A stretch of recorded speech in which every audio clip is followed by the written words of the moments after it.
Over the next few classes, we're going to look at arithmetic and geometric sequences and series, starting out with arithmetic sequences. Remember from last lesson what arithmetic and sequence are defined as. Arithmetic is when the same value, called the common difference, is added to each term to get to the next term. And a sequence is a list of numbers that are defined in a defined order. It doesn't matter if it's ascending or descending. In that case, we would just talk about adding a negative number. So arithmetic has a common difference. And what's important is that we denote this with the letter D typically. So in this particular case, the common difference is -7 because we add -7. And in this one, the common difference is 2 because we're adding 2 to get to each next term. That's what makes these arithmetic. And the commas between them make them a sequence and not a series. This formula is in your formula booklet. It is going to be very important. It's basically a linear equation written a little bit differently. We see the slope and the starting term. The reason we say n-1 is because we're starting with the first term instead of the 0th term, like the y-intercept. So we just kind of move it over a little bit. If you look at this, we did just say that D is the common difference. It can be positive, negative, whatever else. It can be a variable. N is the term number. We see that n appearing here as well. So whatever is the term number is, I will replace there. How many times do I need to move in that common difference? This is the value of the nth term. That should say nth term. And this is the value of the first term. Okay, it's pretty simple. Do make sure you understand it and write it down, but you will have your formula booklet in front of you. Write the following sequence, just this one, using that general term, which is the formula. I will write it up here if you should have it written down, but pretending you don't for now. So part of this is going to be taking what information is given to us and writing it in the same notation. So we want to say that u sub n, we can find the value of any term n, knowing that the first term, u sub 1, is 5, plus whatever term number we're looking at, times the common difference. And that common difference here is 5. So because we add 5 each time. You can simplify these. That's 5 plus 5n minus 5, or just 5n, which you see here if you were looking at writing an equation for this even before you saw the formula, right? We could say, okay, well, the fourth term here is 5 times 4 is 20. U sub 1, U sub 2, U sub 3. There's U sub 4, n is 4, we get 20.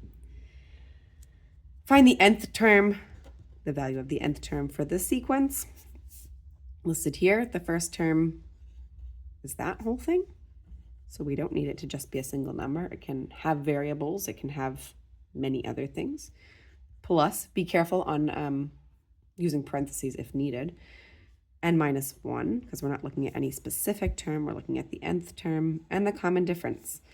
And the way I get from one term to the next in all these cases is just by adding 4.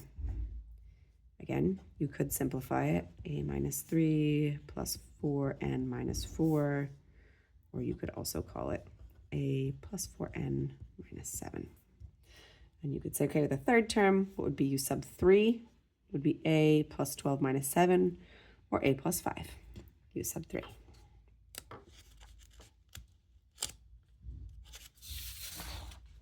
Most commonly, we're going to be working backwards, or in a situation that's a little bit more challenging than what you just saw. And we're going to take this information given to us and put it in the notation we want. So in our formula, we have u sub n, we have n, u sub 1, and d. Those are the variables or knowns that we may be working with. I know the first term in this case is negative 108. I'm adding 7 each time because it says it's arithmetic. Well, I can identify that it's arithmetic. I guess I only know that in this particular case because I know what video I'm in and I made it.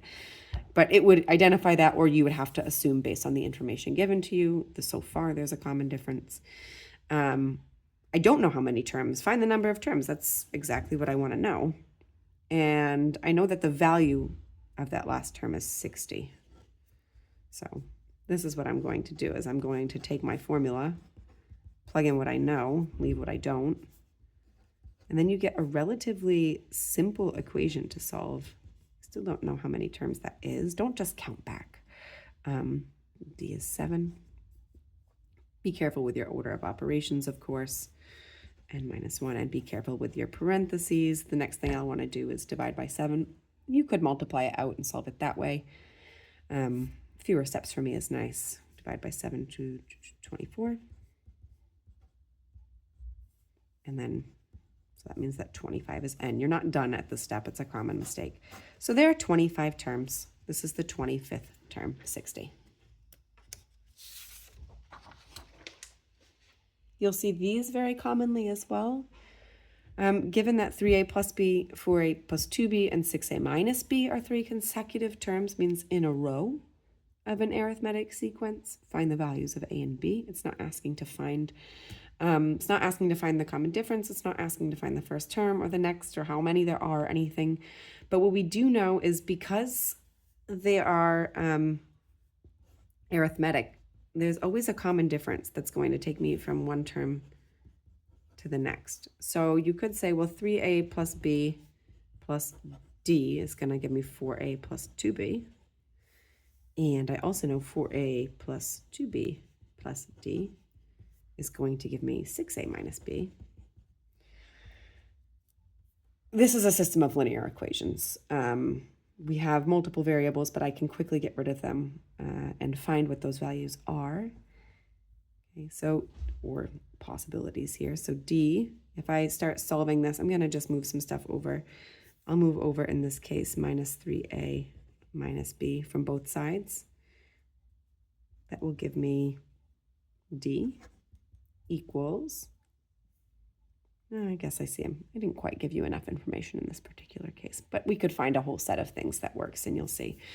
Say A, and I take away B, plus B. Okay, and in this one, same thing. If I take away 4A minus 2B from both sides, I also get that D, another thing, is equal to 2A. And I'm going to take away the 2B here, minus 3B. And since they're equal, I know that the other sides are equal. So A plus B equals 2A minus 3B. And I will move this over so I get 4B, equals A. So any set of numbers that fulfills this is going to be fine. Not exactly what I was going for in here. Should have done it myself. I had an example in mind. But what I could say as an example is I could say, well, A is equal to 4 and B is equal to 1. One possible solution. You could leave it like this. They would give you more, or they would give you something that kind of works out. But you see the idea. The important thing is understanding the relationship between these values. So A equals 4 and B equals 1. And then you would get in that particular case that this would be A equals 4, 13. And then we have 4 minus 18. And then 23. So in this case, D would be 5. But you wouldn't have to do that. Okay. And another example of systems of linear equations and how we may use the idea behind arithmetic sequences to do this. In an arithmetic sequence, we know that U3 equals negative 5 over 2, or you could write it as negative 2.5 if you'd like. And U sub 6 equals negative 4. We want to find the first term and the common difference.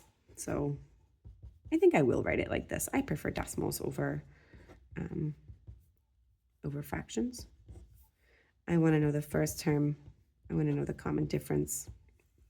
And I can set up a bunch of different equations. I can set up 2. It feels like a bunch. So U sub 6, for example, I can set up an equation here is equal to U sub n, just putting it up here for plus n minus 1 times d. So U sub 1, don't know. I'm going to have to leave it set here, plus n minus 1, and I don't know the common difference. We could say U sub 1 plus 5d. And we know that u sub 6 equals negative 4. You could write that at any point. Could have just written it here. And similarly, u sub 3 is equal to u sub 1 plus 3 minus 1 times the common difference, or u1 plus 2d. And that u sub 3 is also equal to negative 2.5. And using the same ideas as last time, I'm going to solve one of these for u sub 1. We will look at solving more systems going forward. How about I write that this one is u sub 1 is equal to negative 4 minus 5d. I don't have the space of it, negative 4 minus 5d. And then I can take that and put it in the second equation. Don't put it in the same one or you'll get something that's always true. But negative 4 minus 5d plus 2d is equal to negative 2.5. And simplifying this, minus 3d equals negative 2.5.